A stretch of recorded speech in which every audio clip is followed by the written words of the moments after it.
అందిస్తూ ఉన్నాను. తరచుగా మీ మధ్యలోకి రావడం నాకు ఎంతో సంతోషాన్ని ఇస్తున్నది. యోగ్యత లేని, అర్హత లేని నన్ను కూడా దేవుడు మీతో కలిసి సాహసం చేయడానికి ఆయన ఇచ్చిన అవకాశాన్ని బట్టి ఆయన స్తుతిస్తున్నాను, ఆయనను ఆరాధిస్తూ ఉంటున్నాను. మంచిది ప్రియులారా, ఈరోజు కూడా మనము దేవుడు చేసినటువంటి మేళ్లను తలపోస్తూ ఆయన చేసిన అద్భుత కార్యముల గురించి మనము నేర్చుకుందాం. పరిశుద్ధ బైబిల్ గ్రంథంలో నుంచి నిర్గమకాండము 14వ అధ్యాయము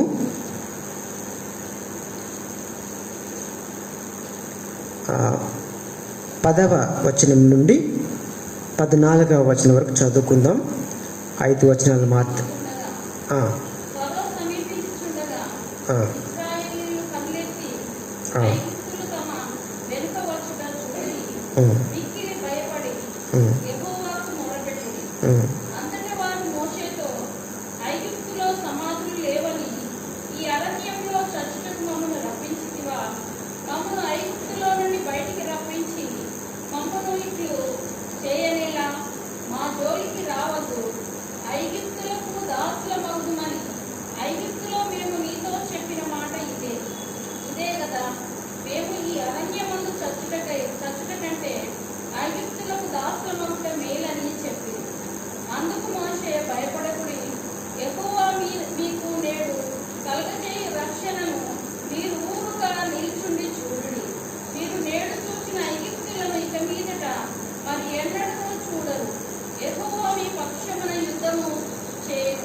థ్యాంక్ యూ సిస్టర్. ప్రార్థన చేసుకుందాం.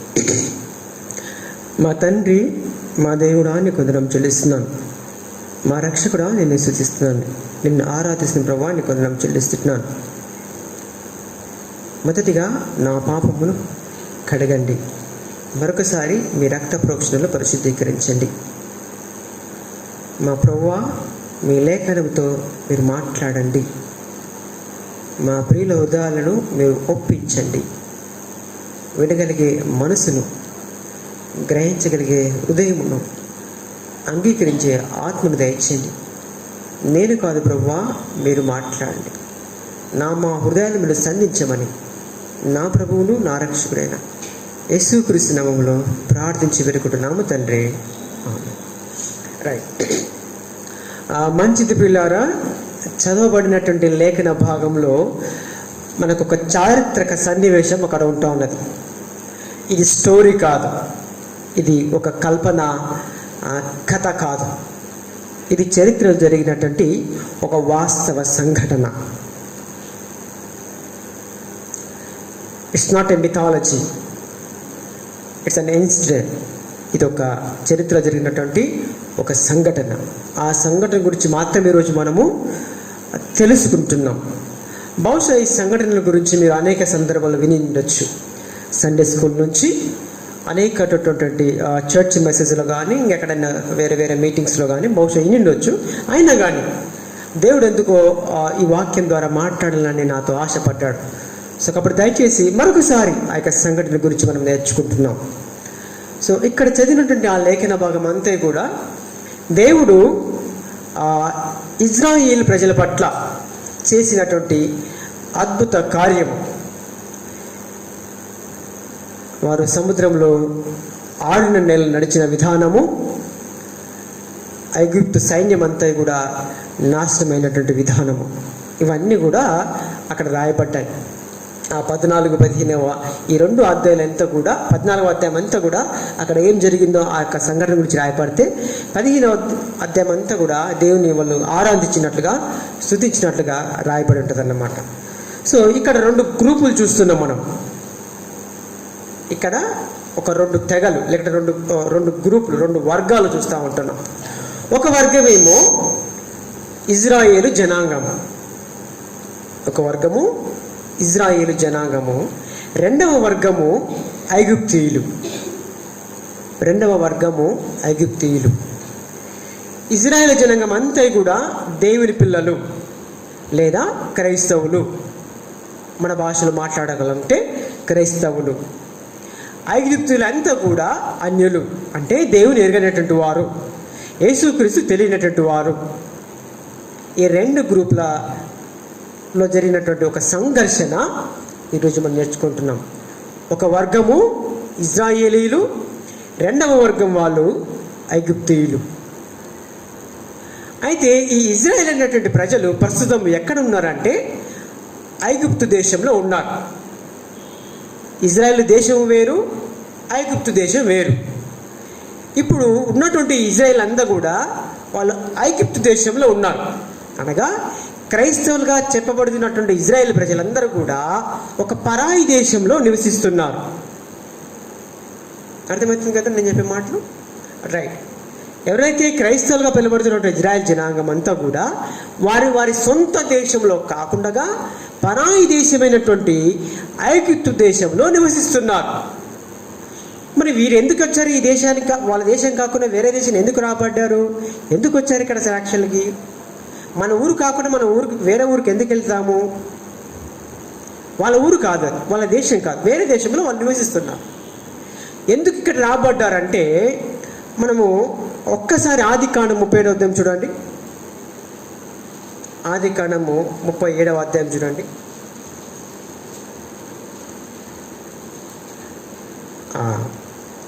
అక్కడ 26 నుంచి 28 వరకు చదవండి.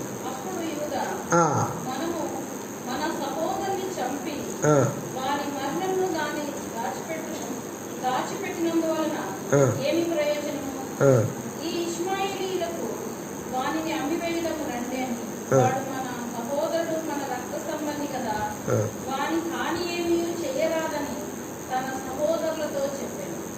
అందుకు అతని సహోదరులు సమ్మతించారు. 28 కూడా మిద్యానీయులైన వర్తకులు ఆ మీదుగా వెలుచుండగా వారు ఆ గంటలో నుండి యోసేపును పైకి తీసి ఆ ఇష్మాయేలీయులకు 20 తులముల వెండికి అతనిని అమ్మివేసి వారు యోసేపునకు ఐగుప్తునకు తీసుకొని పోయారు. ఇక్కడ ఎవరున్నారు? ఇద్దరు వ్యక్తుల పేర్లు రాయబడ్డారు. ఒక వ్యక్తి పేరు మొదటి వ్యక్తి పేరు ఏం పేరు? 26వ వచనంలో ఒక వ్యక్తి పేరు ఉంది, యూదా. రైట్. 28వ వచనంలో ఇంకొక పేరు ఉంది, యోసేపు. Very simple. ఒక వ్యక్తి పేరు యూదా, ఒక వ్యక్తి పేరు యోసేపు. సో యూదా యాకోబు కుమారులలో పెద్దవాడు, యోసేపు యాకోబు కుమారులలో 11వ వాడు. ఇది మళ్ళీ ఇంకొక సంఘటన. ఇప్పుడు నేను దాని జోలికి వెళ్ళట్లేదు, ఇంకా అది పెద్ద సంఘటన మళ్ళా. సో ఏసేపు యొక్క విధానము లేకపోతే ఏసేపు యొక్క భక్తి నచ్చని అన్నలు ఆయనను చంపేయాలనుకొని చంపివేయనేరక ఆయన ఒక గుంటలో తోసివేసి, ఆ గుంటలో కూడా ఉండనీయకుండా ఒకవేళ చచ్చిపోతే కష్టం అని చేసినట్టు ఆ గుంట నుంచి తీసి ఒక ఇస్మాయిలీలకు అమ్ముతారు, వర్తకులకు అమ్ముతారు. వారు ఈయనను ఏసేపును ఐగుప్తుకు తీసుకొస్తారు అన్నమాట. ఐగుప్తు దేశానికి వచ్చినటువంటి మొట్టమొదటి ఇజ్రాయేలీయుడు క్రైస్తవుడు ఎవరంటే యోసేపు. ఒక బానిసగా అమ్మబడినటువంటి వ్యక్తి యోసేపు. మొట్టమొదటిగా ఐగుప్తు దేశానికి వచ్చినటువంటి బానిసగా వచ్చినటువంటి వ్యక్తి యోసేపు. వాళ్ళ అన్నల క్రూరత్వం వలన, వారి సహోదరుల పైశాచిక ఆనందం వలన యోసేపు అనే వ్యక్తి ఐగుప్తు దేశానికి బానిసగా అమ్మబడ్డాడు. అలా మొదలైంది ఐగుప్తు దేశానికి ఇజ్రాయేల్ రాక అలా మొదలైంది. ఆ తర్వాత అనేక సంఘటన జరిగిన తర్వాత యోసేపు ఐగుప్తు దేశానికి ప్రధానమంత్రి అవుతాడు. రాజు తర్వాత నెక్స్ట్ పొజిషన్ అదే. సో ప్రధానమంత్రి అవుతాడు అన్నమాట. అలా ప్రధానమంత్రి అయినటువంటి యోసేపు సుమారుగా 110 సంవత్సరాలు బ్రతుకుతాడు. 110 సంవత్సరాలు ఆయన ప్రధానమంత్రి ఉన్న టైంలో చాలా విప్లవాత్మకమైనటువంటి పరిపాలన చేస్తాడంట. అనేక రకాలుగా అనేక దేశాలలో కరువు తాండవిస్తుంటే ఐగుప్తు మాత్రము తన పరిపాలన విధానముతో ప్రజలు కరువు కాటకాలు గురి కాకుండా ఎంతో సుభిక్షంగా ఉండేటట్లు ఆయన పరిపాలన చేస్తాడు యోసేపు. అలాంటి గొప్ప పరిపాలన కలిగినటువంటి ప్రధానమంత్రి 110 సంవత్సరాలు బ్రతికిన తర్వాత ఆయన చనిపోతాడు. ఆయన ప్రధానమంత్రికి ఉన్న టైంలోనే ఇజ్రాయెల్ దేశంలో కరువు సంభవిస్తే వాళ్ళ సహోదరులను తిరిగి రమ్మని చెప్తాడు. అలాగా వాళ్ళ తండ్రి ఎవరైతే ఆయన చంపాలనుకున్నటువంటి ఆయన అన్నలందరూ కూడా ఈయన 18 ఉన్న టైంలో ఇజ్రాయెల్కు ఐగుప్తు దేశానికి రావడం జరుగుతుందన్నమాట. అలా వచ్చినటువంటి సమూహము ఒకరు, ఇద్దరు, ముగ్గురు, 10 అట్లా వందలు వేలై చాలా ఎక్కువ జనాభా అయిపోయారు. ఐగుప్తు దేశానికి ఉన్నటువంటి ఐగుప్తీలకు ఇజ్రాయెల్ ప్రజలు కూడా సరి సమానంగా జనాభా వచ్చేసారన్నమాట. ఒక్క వ్యక్తి ద్వారా ఒక్క బానిస ద్వారా వచ్చినటువంటి ఆ ఇజ్రాయెల్ జనాంగము తద్వారా యోసేపు తన అన్నలను అక్కడ కరువు సంభవిస్తుంది కాబట్టి బ్రతికించడం కోసంకు వాళ్ళని రమ్మని చెప్తే వారి ద్వారా వచ్చినటువంటి అనేక ఇజ్రాయెల్ ఐగుప్తు దేశంలో ఇజ్రాయెల్కు సరి సమానంగా జనాభా అయిపోయిందన్నమాట. కొంతకాలానికి మీకు చెప్పాను కదా, 110 సంవత్సరాలకు యోసేపు చనిపోతాడు. యోసేపు చనిపోయిన తర్వాత యోసేపు పరిపాలన ఎరిగినటువంటి, మీకు అక్కడ రాయబడి ఉండొచ్చు, నిర్గమకాండం మొదటి అధ్యాయం చూడండి ఒకసారి. నిర్గమకాండం మొదటి అధ్యాయం చూడండి ఒకసారి. ఎక్కడంటే 8. అప్పుడు యోసేపును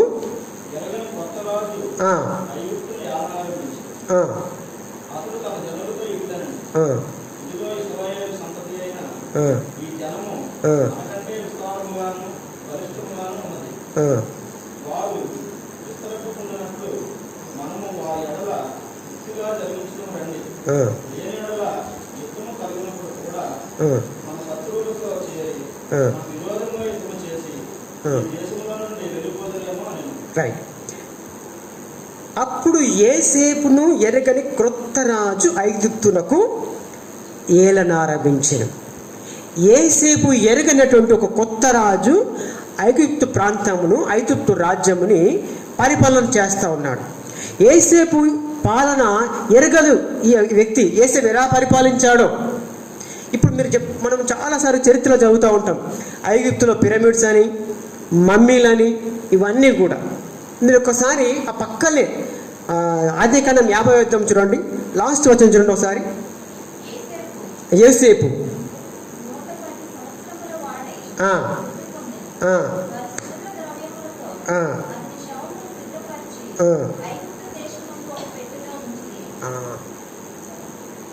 ఇది మమ్మీ, అర్థమైంది కదా. చనిపోయిన తర్వాత ఆ శవాన్ని సుగంధ ద్రవ్యాలతో పూసి ఒక పెట్టెలో పెట్టే విధానమును మమ్మీలుగా పిలవబడతారు అన్నమాట. యోసేపు కాలంలోనే జరిగింది. యోసేపు కాలంలోనే ఈ మమ్మీల విధానము వచ్చిందనమాట. అంటే చాలా పరిపాలన చేశారు. ఈ పిరమిడ్స్, మమ్మీలు అన్నీ కూడా ఆయన హయాంలోనే జరిగినాయి. ఇలాంటి ఈ పరిపాలన తెలియనటువంటి యోసేపు ఇలాంటి పరిపాలన చేసినటువంటి తెలియనటువంటి ఒక కొత్త రాజు ఐగుప్తు రాజ్యానికి వచ్చాడు. కొంతమంది ఉంటారు కదా, చెప్పుడుగాళ్ళు ఉంటారు కదా, ఆ కొత్త రాజు మరి ఏం చెప్పాడు లేకపోతే ఆయన నిర్ణయం తెలియదు. కానీ అయ్యో మన సొంత దేశంలో ఈ పరాయి దేశం ఇజ్రాయెల్ ప్రజలు మనతో పాటు పోటీగా జనాభా ఉన్నారు.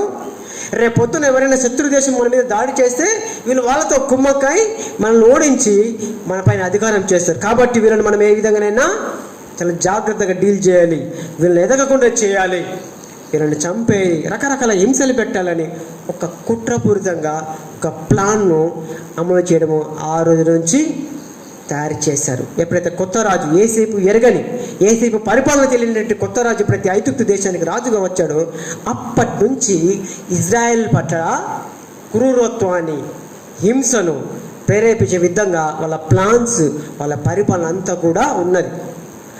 ఆ టైంలోనే ఎవరికైతే ఇజ్రాయెల్కు అబ్బాయిలు పుడతారో వాళ్ళని చంపివేసే విధానమును కూడా తీసుకురావడం జరిగింది. అలా జరిగిన టైంలో మోషే వాళ్ళ అమ్మ లేకపోతే వాళ్ళ అక్క చేసినట్టు కొంచెం మంచి పని వల్ల ఆయన బతుకుతాడు. ఇలా జరిగింది అనుకో, అది చాలా పెద్ద ఇన్సిడెంట్. సో ఇలా జరిగినటువంటి ఇజ్రాయెల్ జనాంగం అంతా కూడా అప్పటి నుంచి ఆ కొత్త ఐగుప్తు రాజు వచ్చిన కానుంచి వీరందరూ కూడా బానిసలుగా ఉంటారన్నమాట. బానిసలుగా అంటే ఐగుప్తు ప్రజలు ఇజ్రాయెల్ ప్రజలు ఏమి చెప్తే ఇజ్రాయేల్ ప్రజలు అది చేయాలి. వాళ్ళు ఇల్లు తోడమంటే ఇల్లు తోడాలి, బట్టలు ఉతుకోమంటే బట్టలు తోడాలి, ఇల్లు కట్టమంటే ఇల్లు కట్టాలి, పొలం పని చేయమంటే పొలం పని, ఏది చెప్పేది అది చేయాలి. మాట్లాడకూడదు, మాట్లాడితే కొరడా దెబ్బలు లేదా ఇంకా రకమైనటువంటి శిక్ష. ఇలాంటి పరిస్థితిలో ఇజ్రాయెల్ ప్రజలు భయముతో అనేక సందర్భాలలో అనేక సార్లు ప్రభువా దయచేసి మాకు ఈ బానిసత్వం నుంచి విడిపించండి, ఈ బానిసత్వం నుంచి విడిపించండి, ఈ హింస మేము పొందలేకపోతున్నాము, తిరిగి మా దేశానికి మమ్మలను పంపించండి అని అప్పుడు వాళ్ళు ప్రార్థన చేయడం స్టార్ట్ చేశారన్నమాట. మేమైతే ఐగుప్తు అనే పరాయ దేశంలో ఉన్నాము, ఇజ్రాయెల్గా తిరిగి మా దేశానికి మేము అక్కడి నుంచి వచ్చాం కదా, ఫస్ట్ మా తమ్ముడు బానిసగా మేము పంపించాము, తర్వాత మేము వచ్చాం బతకడానికి, తర్వాత మా పరిస్థితి తయారైపోయింది, దయచేసి మమ్మల్ని ఈ పైర దేశం ఐగుప్తు నుంచి మా సొంత దేశము ఇజ్రాయెల్ పంపించుము అనే ప్రార్థన చేయడం స్టార్ట్ చేశారనమాట. ఏసేపు కూడా దేవుడు వాగ్దానం ఇచ్చారనమాట. మీరు ఆదికాండము 50వ అధ్యాయం ఆ చివరి గమనిస్తే తెలుస్తుంది అక్కడ. సో ఎప్పుడైతే వీళ్ళు ప్రార్థన చేయడం స్టార్ట్ చేశాడో దేవుడు వారి మొరను ఆలకించి మోషే ఒక నాయకుడిగా ఆ ఇజ్రాయెల్ ప్రజలకు అందించారనమాట. సో ఈయన నాయకత్వంలో, మోషే గారి నాయకత్వంలో ఇజ్రాయెల్ మీరు ఈ ఐగుప్తు దేశాన్ని, పరాయి దేశం ఉన్నటువంటి ఐగుప్తు దేశాన్ని వదిలి మీ సొంత దేశమైనటువంటి పాలస్తీనాకు, కానాను ప్రాంతానికి మీరు వెళతారు అని మోషే ఒక నాయకుని అప్పగించారనమాట. ఆ తర్వాత మోషే అహరోను ఇద్దరు కూడా కలిసి ఆ ఫరో రాజును ఒప్పించడానికి అనేక ప్రయత్నాలు చేశారు. సార్, చాలా ఏళ్ళ నుంచి, ఎన్నో సంవత్సరాల నుంచి మీకు మేము ఊడియం చేశాం, మేము బానిసలకు ఉన్నాం, మీరు ఏం చెప్తే అది విన్నాం, మీరు కొడితే దెబ్బలు తిన్నాం, మీరు హింసిస్తే ఆ శిక్షను అనుభవించాం సార్, దయచేసి ఇక మమ్మల్ని వదిలిపెట్టండి, మా దేశం మేము వెళ్ళిపోతాం సార్ అని ఆ ఫరో రాజును అనేక సందర్భాల్లో వేడుకున్నాడు అన్నమాట. ఫరో రాజు కనికరించలే. ఆ ఫరో రాజు కనికరించినప్పుడు దేవుని దగ్గరికి వచ్చి, ప్రభువా ఫరో రాజు మమ్మల్ని కనికరించట్లేదు, మమ్మల్ని విడిచిపెడతలేడు, మనం పంపిస్తలేడు, మాకు సహాయం చేయి అని వేలాదిగా అనేక మంది ప్రార్థనలు చేశారన్నమాట. వారి మొరలు ఆలకించిన దేవుడు మోషేకు కొన్ని సూచనలు చెప్తాడనమాట. ఇగో ఈ అద్భుతాలు చెయ్యి, ఆయన ముందర ఈ అద్భుతాలు చెయ్యి, అప్పుడు మీ దేవుడు గొప్ప దేవుడు నమ్మి మేము పంపిస్తాడు అని చెప్తారు. అలా కర్ర ద్వారా మొదలైనటువంటి ఆ యొక్క అద్భుతాలు చివరికి ఎంతవరకు వస్తుందంటే ఐగుప్తు ప్రజలు ఉన్నటువంటి తొలిచూలు కుమారులు చనిపోయేంత వరకు వస్తుంది అన్నమాట. అవన్నీ నేను ఇప్పుడు మీకు చెప్పట్లేదు. సో ఒక జరిగినటువంటి అద్భుతం ఏంటంటే, ఒకవేళ పంపించకపోతే ఐగుప్తు ప్రజలకు ఎవరైతే తొలిచూలు కుమారుగా పుడతారో వాళ్ళందరూ కూడా చనిపోతారు అన్నమాట. ఆ దెబ్బతోటి ఆ ఫరో రాజు భయపడి, ఫరో రాజు కూడా చనిపోతాడు. ఆ దెబ్బతో భయపడి మొత్తం ఊరంతా, దేశమంతా శవాల దెబ్బగా మారిపోతాయి. ప్రతి ఇంట్లో ఒక శవం, ప్రతి ఇంట్లో తొలిచూలు కుమారుడు అవుట్. ఆ దెబ్బతోటి ఫరో రాజులు కదిలి, అయ్యా ఇంకా నమస్కారం, దయచేసి వెళ్ళండి, మీ దేశానికి మీరు వెళ్ళిపోండి అని పర్మిషన్ ఇస్తారనమాట. అప్పుడు మోషే నాయకత్వంలో ఇజ్రాయెల్ అందరూ కూడా ఎంతో సంతోషపడి చలో రైట్ అని ముల్లా మూట చదువుకొని పిల్ల అందరితో కలిసి కానాను దేశానికి లేదా ఇజ్రాయెల్ దేశానికి బయలుదేరుతున్నారన్నమాట. ఆ బయలుదేరుతున్నటువంటి క్రమంలో, ఆ బయలుదేరిన పరిస్థితులలో కొంత దూరం వచ్చిన తర్వాత జరిగినటువంటి సంఘటన ఇది. అర్థమైంది కదా ఇప్పటి వరకు? ఆ బయలుదేరుతున్న క్రమంలో కొంత దూరం తర్వాత వచ్చిన తర్వాత జరిగినటువంటి సంఘటన బాగానే ఉంది. ఫరో రాజు పర్మిషన్ ఇచ్చారు. ఇజ్రాయెల్ అందరూ కూడా తట్టాబుట్ట చదువుకొని, ముళ్ళమడి చదువుకొని, వాళ్ళకున్నటువంటి వస్తువులను తీసుకొని బయలుదేరారు. ఇజ్రాయెల్ దేశానికి, కానాను దేశానికి బయలుదేరారు. ఇంతలో ఏమనుకున్నాడేమో ఫరో రాజు కొంతమందిని మరి ఉసిగొలిపరేమో. ఒక్కసారి చూడండి, నిర్గమకాండం 14 చూడండి ఒకసారి. 14వ అధ్యాయము 5వ వచనం చదవండి, లేకపోతే 4th నుంచి చదవండి.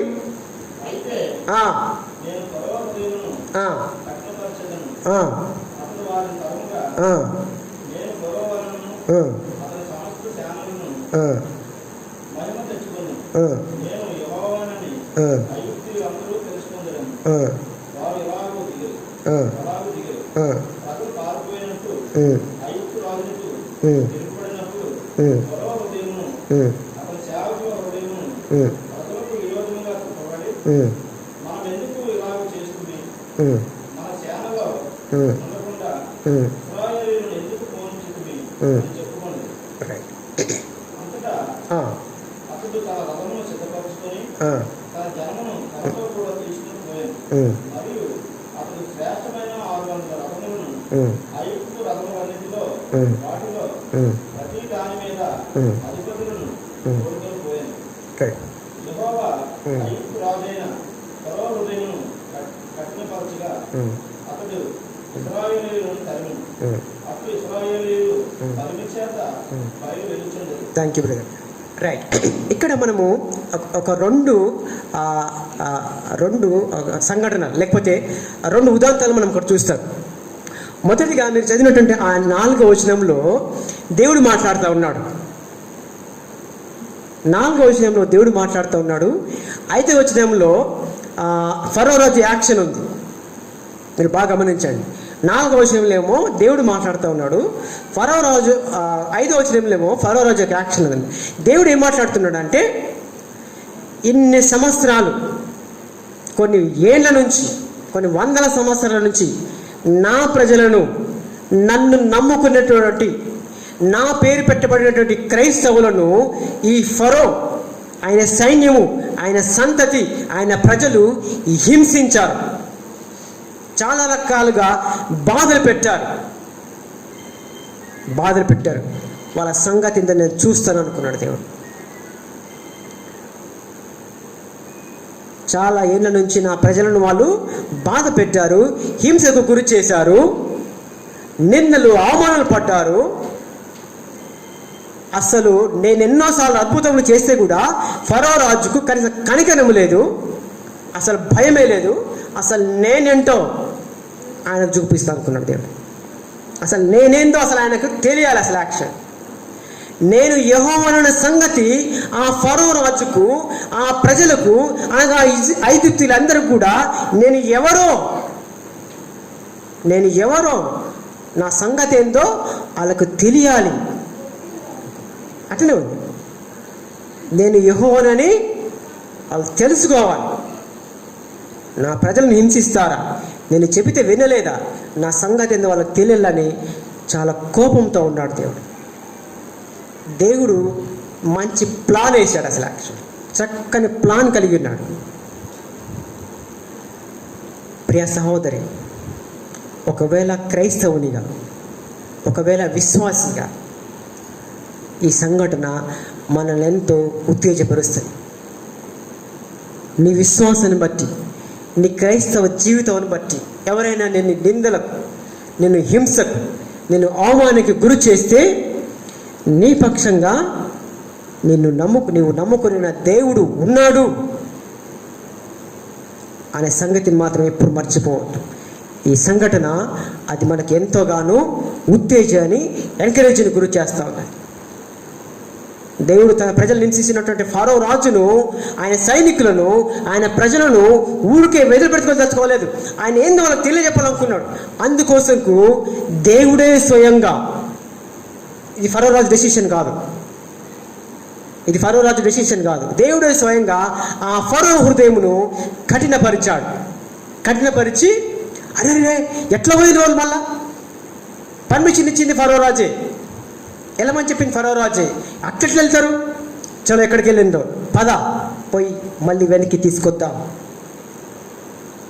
దేవుడు ఫరో హృదయం కఠినపరిచినప్పుడు ఫరో రాజు ఏం నిర్ణయం తీసుకున్నా అంటే, వెళ్ళిపోయినటువంటి ఇశ్రాయేల్ ప్రజలందరూ కూడా తిరిగి మళ్ళీ పట్టుకొని రావాలా, చలో రెడీ చేయండి రథాలను.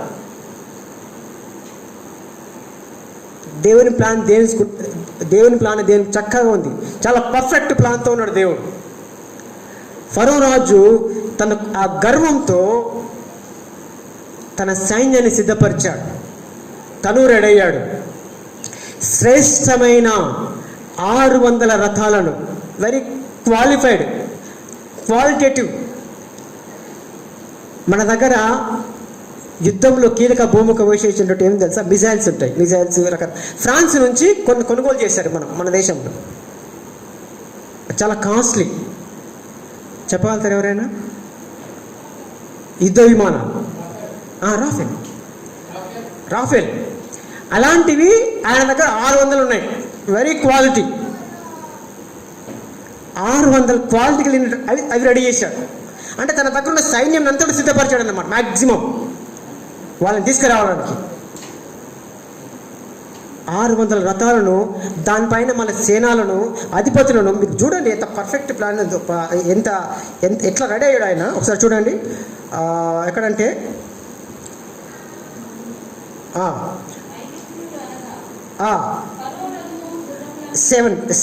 సిక్స్త్ చదవండమ్మా. అంతటా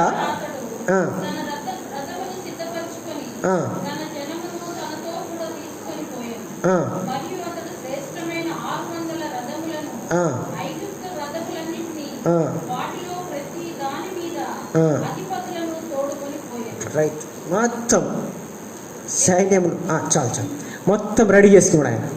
రెడీ చేసుకొని ఇజ్రాయెల్ ప్రజలను వెంబడించడానికి బయలుదేరారు. ఇజ్రాయెల్ ప్రజలు ముందు వెళ్తూ ఉన్నారు, వీళ్ళు తర్వాత వస్తున్నారు ఐగుప్తులు. జరుగుతూ ఉంది. ఒక దగ్గరకు వచ్చినప్పుడు దేవుడు, మోషే ఇక్కడ ఆగండి మీరు అంటాడు.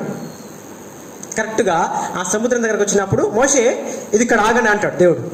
సరే ప్రభు అని మోషే అక్కడ జనాలంతా కూడా, ఇజ్రాయెల్ ప్రజలంతా కూడా అక్కడ ఆపేస్తారనమాట. అక్కడ ఆపేసిన తర్వాత వీళ్ళు వెంట వస్తూనే ఉంటారు. ఐగుప్తు సైన్యం అంతా కూడా వస్తూనే ఉంటారనమాట. రాగానే ఈ ఇజ్రాయెల్ ప్రజల కంట్లో వాళ్ళు పడిపోతారు అనమాట. అయ్యయ్యో మళ్ళీ వచ్చారు వీళ్ళు తీసుకుపోవడానికి. భయపడిపోతారు, ఒక్కసారి షేక్ అయిపోతారు ఇజ్రాయెల్ ప్రజలు. ఆ భయంలో వాళ్ళు 2 చేస్తారు. ఎప్పుడైతే ఇజ్రాయెల్ ప్రజలు ఐగుప్తు సైన్యమును, ఫరో రాజును, రథములను, సేనలను చూసి వాళ్ళు మిక్కిలి భయపడి 2 చేస్తారు. 1 10వ వచనం చూడండి. ఫరో సమీపించుచుండగా ఇశ్రాయేలు కనులెత్తి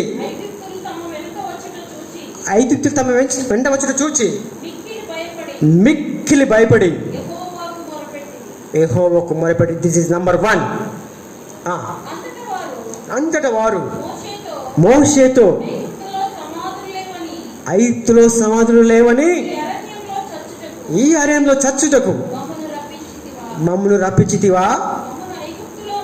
మమ్మను ఐగుప్తులో నుండి బయటికి రప్పించి మమ్మల్ని ఇట్లు చేయనేలా మా జోలికి రా. ఎంత ప్రజలంటే, ఎంత వీళ్ళు ఎట్లా ఉండరంటే విశ్వాసులే, వీళ్ళంతా క్రైస్తవులే.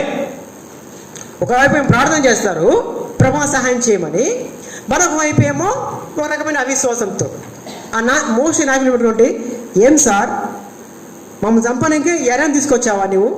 ఇవే మాట్లాడు.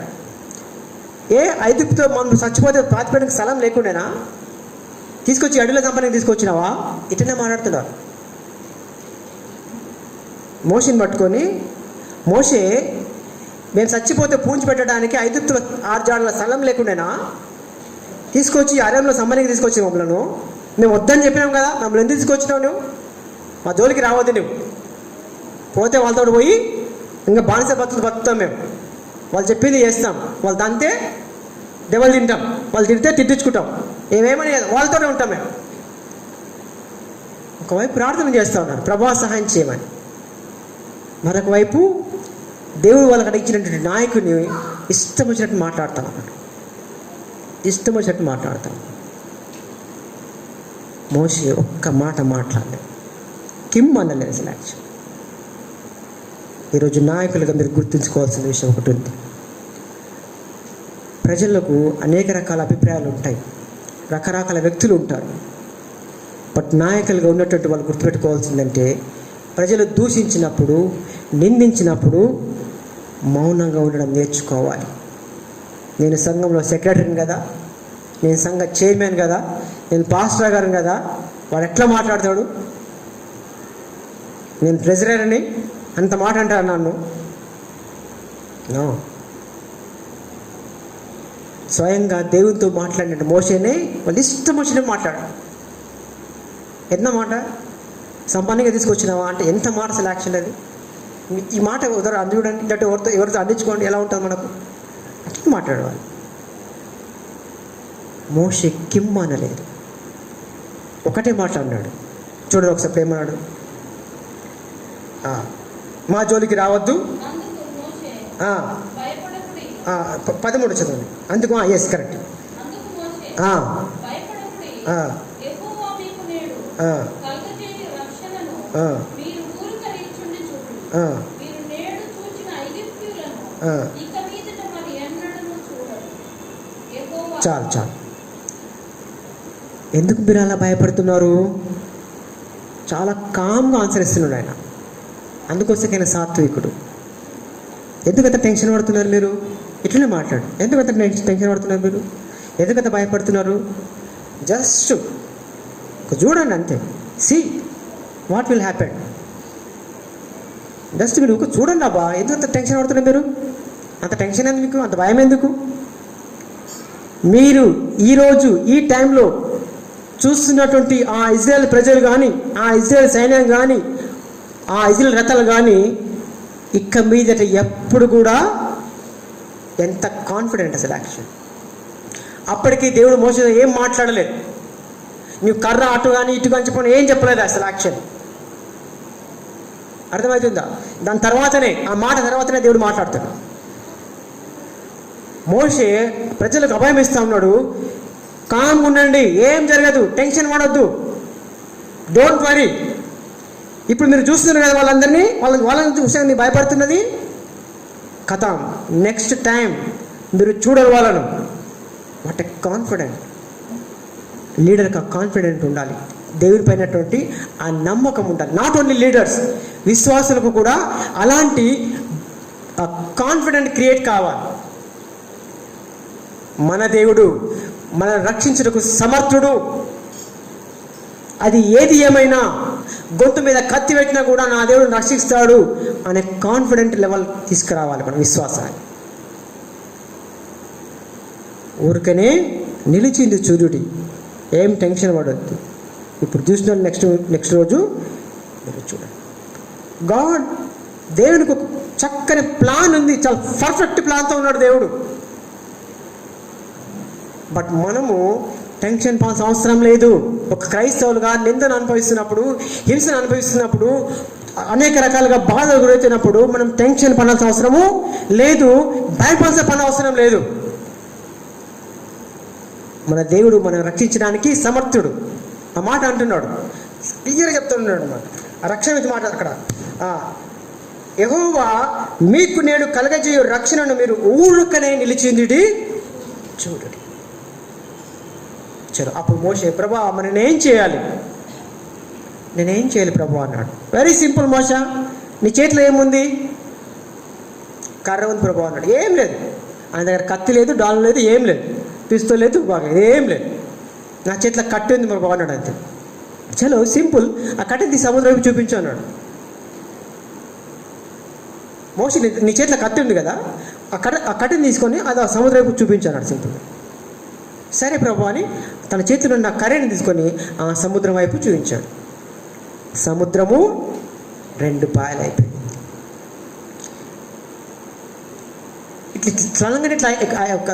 ఇట్లా కర్రలో చూపి అట్లా కాలేదు.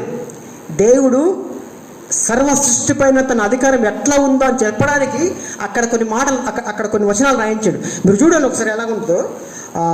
ఎక్కడంటే 16 వచ్చింది చూడండి. దేవుని కర్రని ఎత్తి ఆ ఆ సముద్రం వైపు నీ చేయి చాపి ఆ దాని పాయలుగా చేయుము. ఆ అప్పుడు ఇశ్రాయేలు సముద్రం మధ్యను ఆ ఆరిన నేల మీద నడిచిపోయింది. ఆ ఆ ఇదిగో నేనే ఆ ఐగుప్తుల హృదయములను కఠినపరచుదును. ఆ వారు నీ వీరిని తరుముదురు. ఆ నేను ఫరో వలనను అతని సమస్త సేనల వలనను అతని రథము వలనను అతని గుర్రపు రౌతుల వలనను నాకు మహిమ తెచ్చుకున్నాను. రైట్. ఎప్పుడైతే మోషే, అక్కడ ఇంకొక మాట రాయబడి ఉంటుంది, ఎప్పుడైతే మోషే ఆ కర్ర చూపించిందో తూర్పు గాలి చేత విపరీతమైన గాలి వచ్చి, గాలి వస్తే ఎలా ఉంటుంది, ఏది ఉన్నా అక్కడ కొట్టుకుపోతుంది అనమాట. అట్లా మాట రాయబడి ఏదో వచ్చి ఉంటుంది. గాలి చెప్పి ఏదైనా కానీ అంత గాలికి ఏదైనా కొట్టుకుపోయింది. అట్లా ఎప్పుడైతే గాలి వచ్చిందో, తూర్పు గాలి వచ్చిందో, ఆ సముద్రంలో ఉన్నటువంటి వాటర్ అంతా కూడా ఇట్లా కొట్టుకుపోయి ఆ సముద్రం అంతా కూడా 2 పాయలుగా చేరిపోయింది. అంటే ఎట్ ఏ టైం గాలి దేవుని మాట విన్నది, ఆ యొక్క సముద్రం కూడా దేవుని మాట విన్నది అన్నమాట. సృష్టి పైన తన అధికారం ఉన్నది అని చెప్పడానికి ఈ మాట దేవుడు ఒక రాయించాడు. తూర్పు గాలి చేత, విపరీతమైన గాలి చేత సముద్రం కొట్టగా ఆ సముద్రం 2 పాయలుగా చీలిపోయింది. చీలిపోయిన తర్వాత ఆ ప్రజలందరూ కూడా సముద్రంలో నడుస్తూ ఉన్నారు. వాళ్ళు వచ్చారు కదా, ఇజ్రాయెల్ ప్రజలు నడుస్తున్నప్పుడు మేఘస్తంభం వాళ్ళకి తోడుగా ఉంటుంది అన్నమాట, వెలుతురుకు చీకటికి. ఎప్పుడైతే వీళ్ళు నడుస్తూ ఉన్నారో ఆ మేఘస్తంభం ఎలా అక్కడ ఉంటుంది, నేను అవన్నీ చదివించాను కానీ అక్కడ మేఘస్తంభం ఏం చేస్తుందంటే ఆ ఇజ్రాయెల్ ప్రజల నుంచి ముందు నుంచి వెనకకు వస్తుంది అన్నమాట. ఒకసారి చూడండి వీళ్ళకి ఎక్కడంటే 19 చదవండి ఒకసారి. 19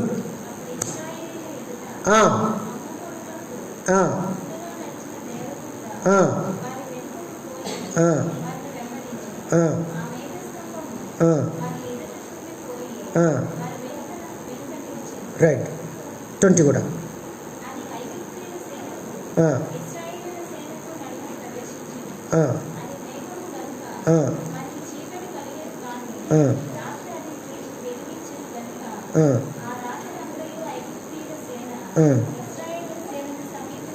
రైట్. ఎప్పుడైతే ఆ మేఘస్తంభము ఇజ్రాయెల్ ప్రజలను దాటుకొని వెనుక వైపు వచ్చిందో ఇజ్రాయెల్ ప్రజలకి ఏమో వెలుతురైంది, ఈ ఐగుప్తు సైన్యానికి ఏమో చీకటి అయిపోయింది. చీకటి వాళ్ళు ఏం చేస్తారు, వాళ్ళు ఒక్క రథం ముందుకు వెళ్ళలేదు, ఒక అడుగు వెళ్ళలేదు, వాళ్ళు అట్లా ఉండిపోయారు అన్నమాట. ఈ వెళ్తున్నారు వాళ్ళందరూ కూడా ఆ సముద్రం మొత్తం దాటేసి అవతలడు చేరిపోయారు. తెల్లారైన తర్వాత అప్పుడు వీళ్ళు స్టార్ట్ చేశారు. ఎవరు? ఐగుప్తు సైన్యం. దారి ఉంది కదా, వీళ్ళు స్టార్ట్ చేశారు. తర్వాత దేవుడు దూతలను పంపించి వాళ్ళు ఒక రకమైనటువంటి భయోందనలు కలిగజేశాడు. అప్పుడు ఆ భయం కలిగించినప్పుడు, అది కూడా చదవండి, ఒక మాట క్లియర్ అయిపోతుంది.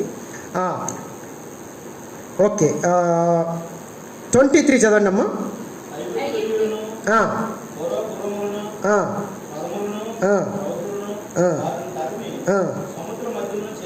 ఓకే,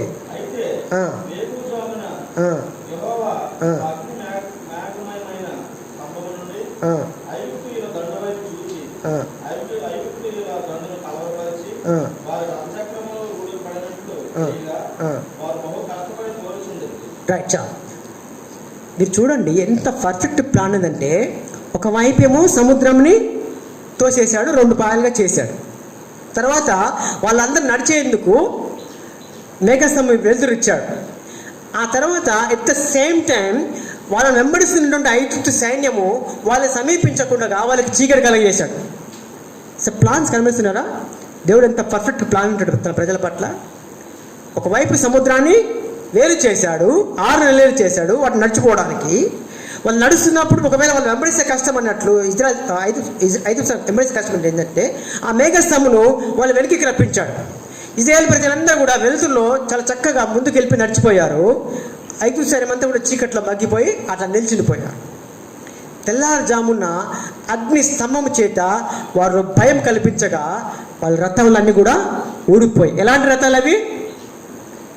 చాలా క్వాలిటీ, శ్రేష్టమైన రథాలు. చదివారు కదా 10వ వచనం, శ్రేష్టమైన రథాలు, క్వాలిటీ కలిగినటువంటి రథాలు దెబ్బకు ఊడిపోయినాయి. మరి మన రాఫేల్లో ఎట్లా ఉంటుందో తెలియదు. క్వాలిటీ కలిగినటువంటి రథాలు ఒక్కసారి దెబ్బకు అంత ఊడిపోయాయి అనమాట. మిక్కిలి భయపడరు. ఎవరు? ఐగుప్తు సైన్యము మిక్కిలి భయపడరు. ఇది ప్లాన్ అంటే. బాహుబలిలో త్రిశూలం తెలియదు కానీ దేవుని ప్లాన్స్ ఇలా ఉంటాయి. చాలా పర్ఫెక్ట్ ప్లాన్, చాలా పర్ఫెక్ట్ ప్లాన్. అంటే దేవుని ప్రణాళిక తన ప్రజలను రక్షించడానికి ఎలా ఉంటుందో అని చెప్పడానికి దేవుడు ఇవన్నీ కూడా రాసించాడు. చాలా పర్ఫెక్ట్గా ప్లాన్ చేశారు అసలు యాక్షన్. అప్పుడు ఐగుప్తు సైన్యం ఒక మాట అంటూ ఉన్నది. ఇప్పుడు చూడండి 25 వచనం చివరి భాగం చదవండి. అప్పుడు ఐగుప్తీయుల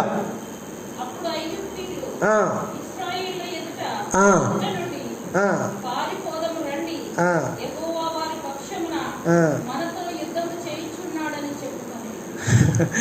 ఇప్పుడు కానీ అర్థం కాలే అలా, ఇప్పుడు కానీ అర్థం కాలేదు. దేవుడు ఏమన్నాడు, అసలు నేనేంటో వాళ్ళకి తెలియాలా, నా సంగతి ఏంటో వాళ్ళకి తెలియాలా. అసలు యాక్చువల్లీ నా ప్రజలను, నన్ను నమ్ముకున్నటువంటి క్రైస్తవులను వాళ్ళు హింసిస్తారా, దూషిస్తారా, బాధలు పెడతారా, వాళ్ళ సంగతి ఏంటో నేను చూస్తాను, నేనేంటో వాళ్ళకు తెలియాలి అని అనుకున్నాడు. 5వ వచనంలో.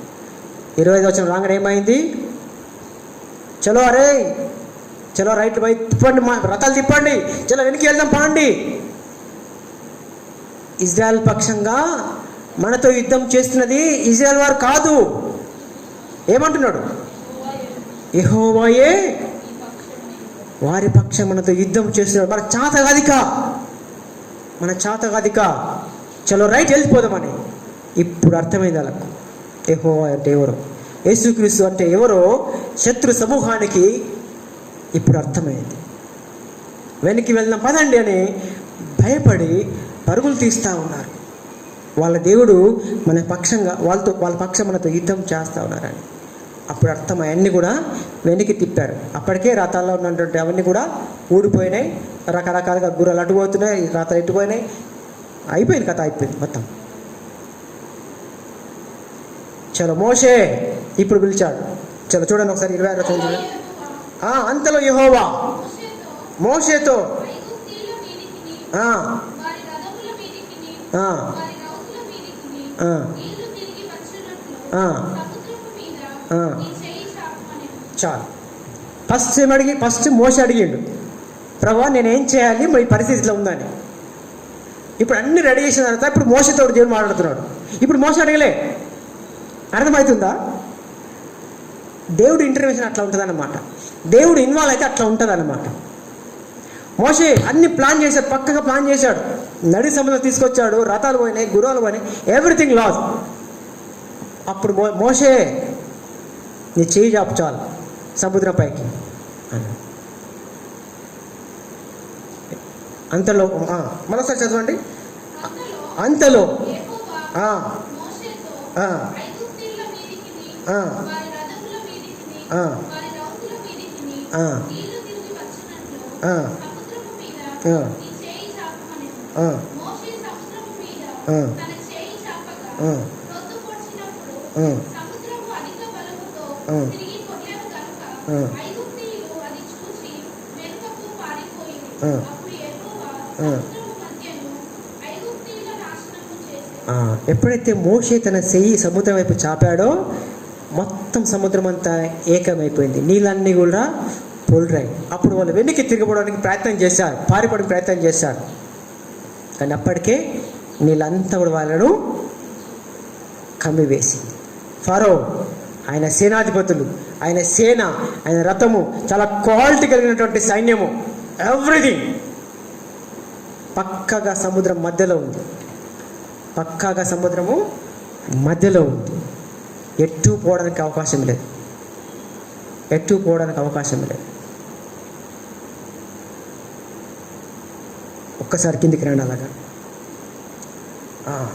28 తిరిగి వచ్చి నీళ్లు తిరిగి వచ్చి ఆ రథములను రౌతులను రౌతులను వారి వెనుక సముద్రంలోనికి వారి వెనక సముద్రంలోనికి వచ్చి వచ్చిన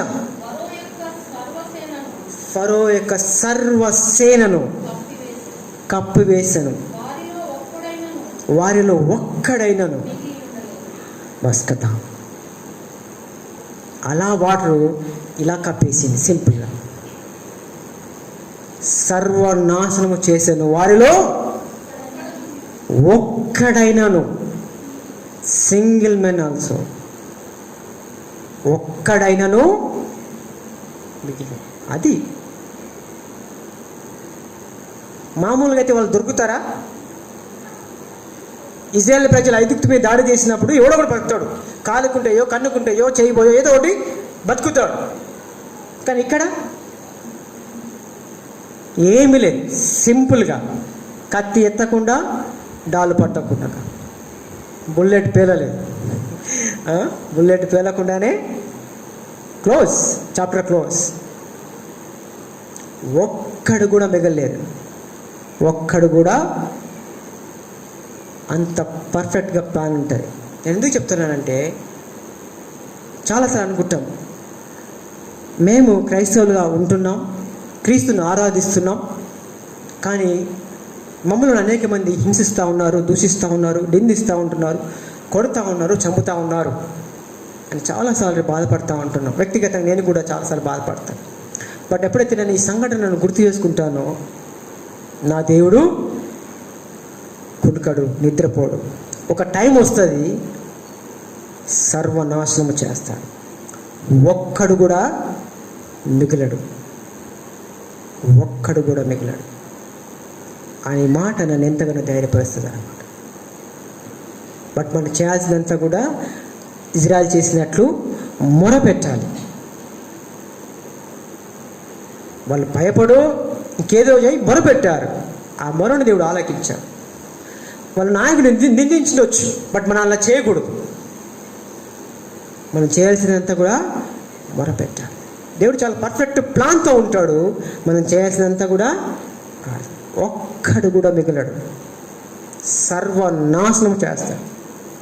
బీ కేర్ఫుల్, సర్వనాశనం చేస్తాడు. Be careful. మీరు ఇంకొక కొంచెం ముందుకెళ్తే చాలా గొప్పగా ఉంటుంది చూడండి.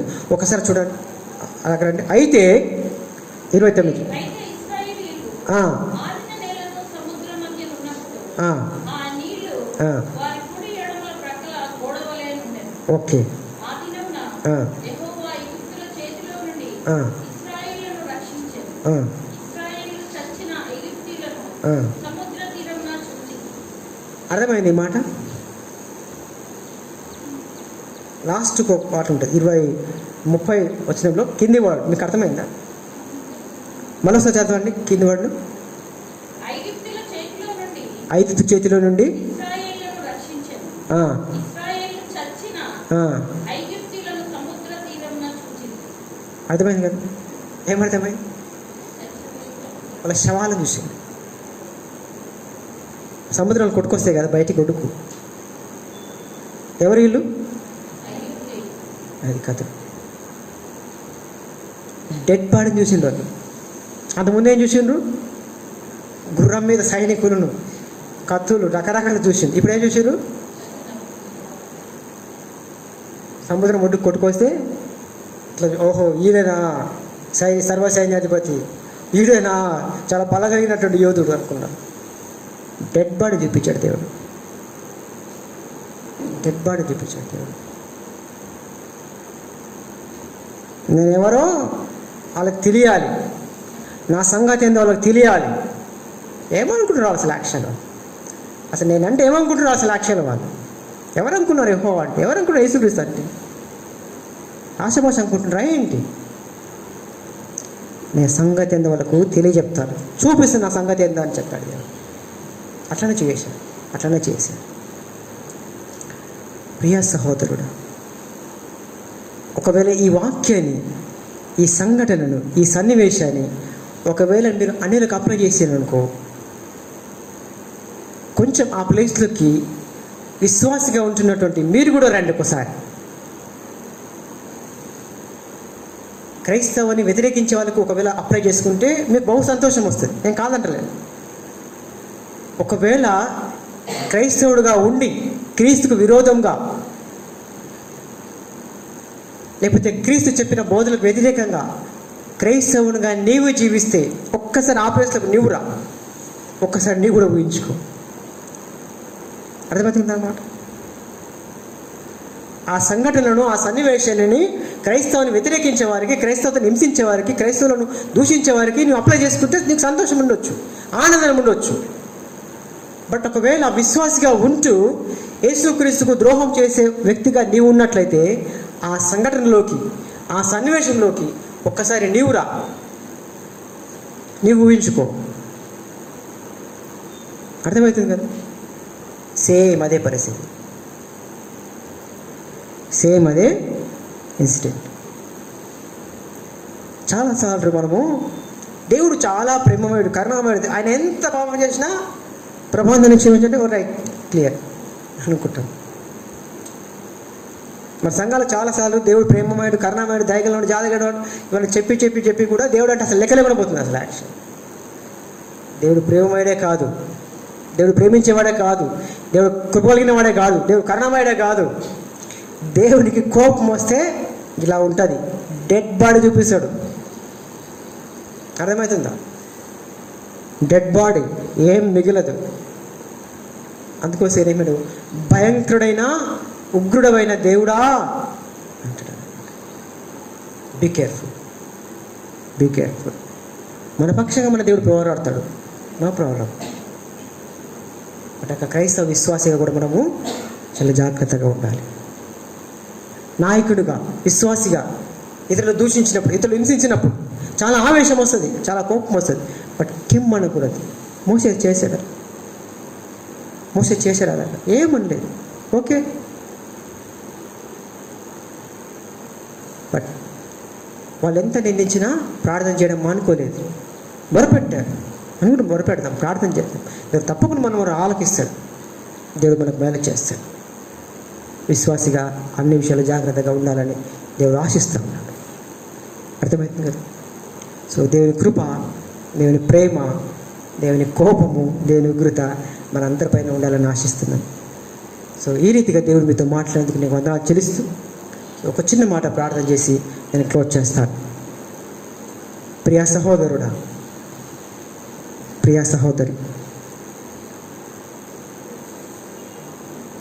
విత్తబడిన వాక్యం మీ హృదయంలో ఫలించాలని దేవుడు మీ హృదయాలను సంధించాలని ప్రార్థిద్దామా? దేవుడు ప్రేమమయుడు మాత్రమే కాదు, దేవుడు కరుణమయుడు మాత్రమే కాదు, ఆయన ఉగ్రుడు, ఆయన భయంకరుడు అనే సత్యాన్ని మనం గుర్తెరుగుదాం. మా తండ్రి, మా దేవుడా అని కొందరం చెల్లిస్తున్నాను. మా రక్షకుడా మీకు స్తుతులు స్తోత్రం చెల్లిస్తున్నాను. నాయనా, మీరేంటో మీరు నిరూపించుకున్నారు. మీ ప్రజలను హింసించిన వారిని, మీ ప్రజలను దూషించిన వారిని, మీ ప్రజలను అవమానాలకు, నిందలకు గురి చేసిన వారిని మీరు ఎంత మాత్రం కూడా వదిలిపెట్టలేదు. డెడ్ బాడీని చూశారు. మీరేంటో వాళ్ళకి తెలియజెప్పారు. ప్రభువా, మీ ప్రణాళికలు చాలా గొప్పవి. వందనాలు చెల్లిస్తూ ఉంటున్నాం. మీరు దేవతండి, మా పట్ల కూడా తండ్రి అలాంటి ప్రణాళికలు కలిగినందుకు నీకు వందనాలు చెల్లిస్తున్నాం. మమ్మల్ని రక్షించడానికి మీరు సమర్థుడు అని మిమ్మల్ని నమ్ముతూ ఉన్నాం. మరొకసారి మా పాప జీవితానంతా కూడా మీ పాసనికి తీసుకొస్తూ ఉంటున్నాం. ఒకవేళ విశ్వాసాలుగా ఉంటూ దేవతండి మేము కూడా మీకు అయిష్టంగా, మీ ఇష్టానికి వ్యతిరేకంగా జీవించిన వచ్చుడుగా దయతో క్షమించండి, మన్నించండి. మీ ఉగ్రతను, మీ కోపమును మాపై కుమ్మరించకుండా దయతో కాపాడమని బ్రతిమలాడుచున్నాం. సహాయత మీరు అనుగ్రహించండి. వీళ్ళందరితో మీరు మాటలను బట్టి కూడా నీకు వందనాలు చెల్లిస్తున్నాను.